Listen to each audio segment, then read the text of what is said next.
Let's face it, when you're in sales, you're going to hear no much more often than you hear yes. A lot more often. So what do you do when you hear the dreaded word come out of a prospect's mouth? Maybe you heard somebody say that you simply need to soldier on, keep in touch, and continue making calls until you get a yes. That's one way to do it. But as Tom Hopkins and Ben Katt, the authors of When Buyers Say No, would tell you, no doesn't always mean no. Through their work, they've found 8 different reasons why a prospect might tell you no when they really mean something else. In fact, even if they tell you no multiple times, they still might not mean no. Learn these 8 reasons and what you can do about it, and you'll be on your way to making more sales than you ever thought possible. More importantly, there are no manipulations or aggressive moves required.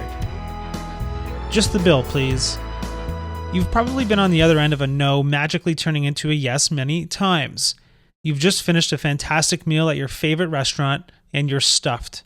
Your waiter starts to clear away your dishes and asks whether or not you're interested in dessert. You say no, just the bill, please.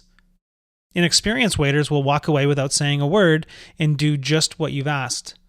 A good server, as the authors point out, won't let that be your final answer.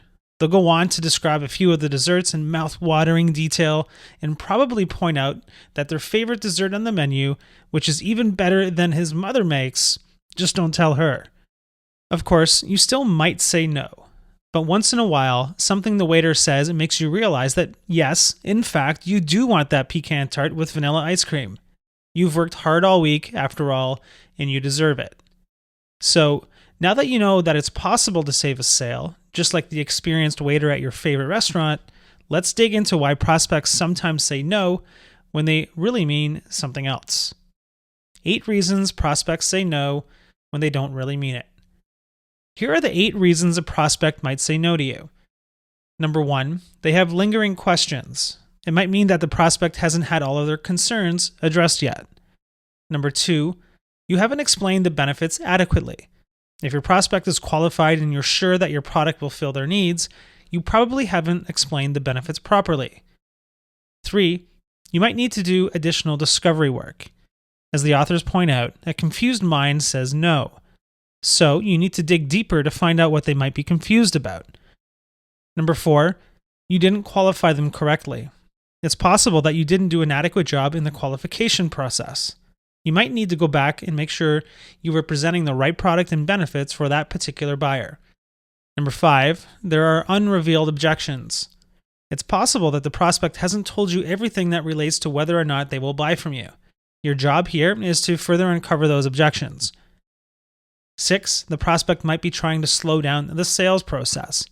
Instead of no, they might actually mean no, not right now. And number 7, the prospect might object to a particular feature. So when they say no, they really mean no, not that size, or no, not that color. And finally, number 8, the prospect might actually mean no, not you.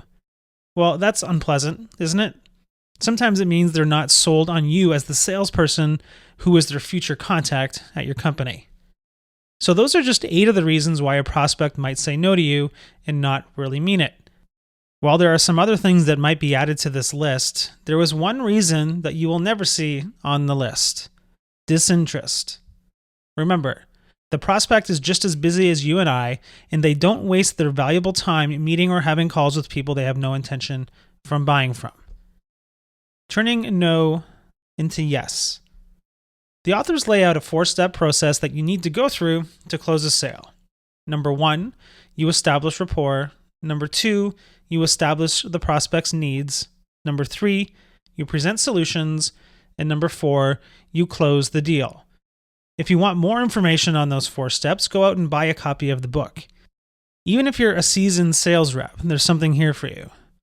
But what happens when you go through each of those steps and the prospect still says no?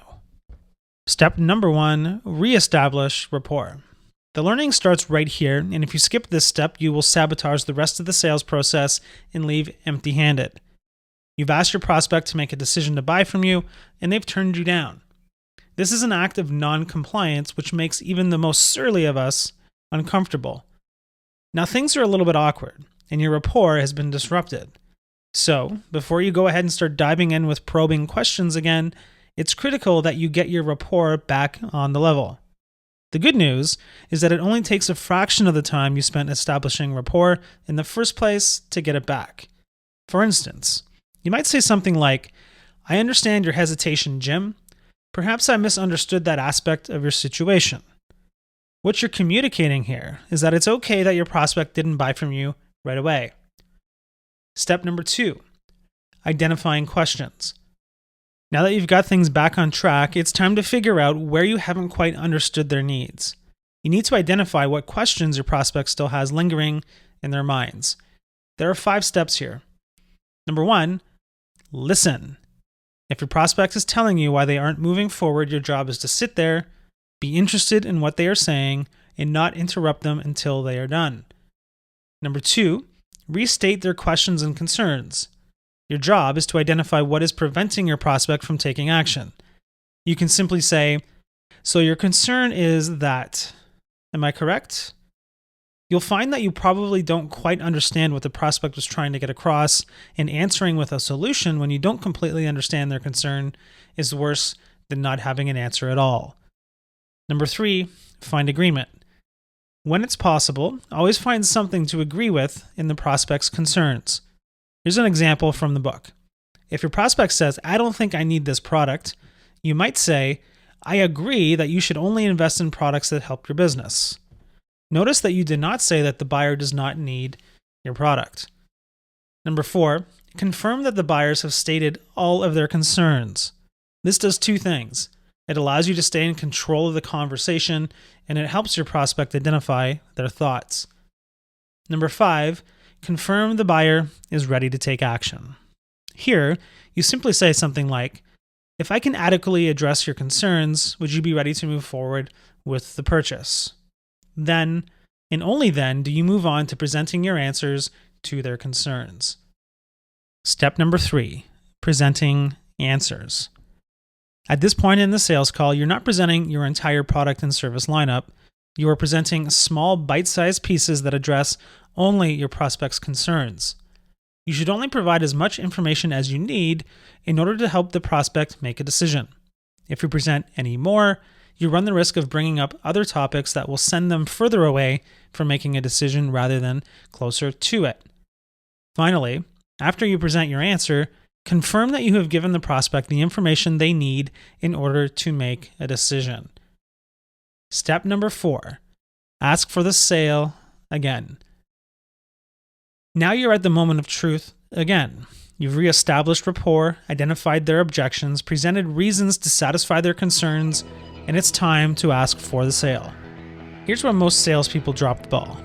You need to ask clearly and directly for the specific action you want your prospect to take.